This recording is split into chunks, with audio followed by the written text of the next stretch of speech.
ကောင်ဒီမှာဘာတိုင်းလုံးနေရလဲအထက်ဝင်လေ မလည်းဗျာ မိုးတီမလဲဦးနော် ဒီလိုနေရာရှေ့မှာမလုပ်နေကြရလဲ အမိုးသားလေးဈေးတွင်းခင်းနေရမွေးရင် ခွန်အောင်ထဲဝင်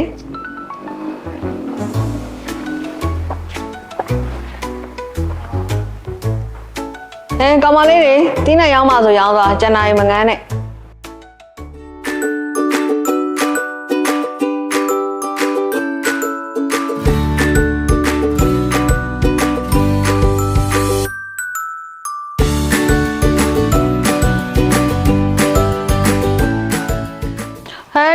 နေကြအောင်ဒါဘယ်သူခင်းရထွက်တယ်ပြောင်းနေလဲ အဲ့ဒါကျမပြောင်း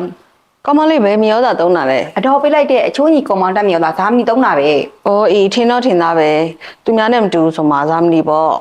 ။ပုံမှုရေဇာမနီသုံးတဲ့သီးနှံဆိုဈေးကောင်းကောင်းပေးလိုက်နော်။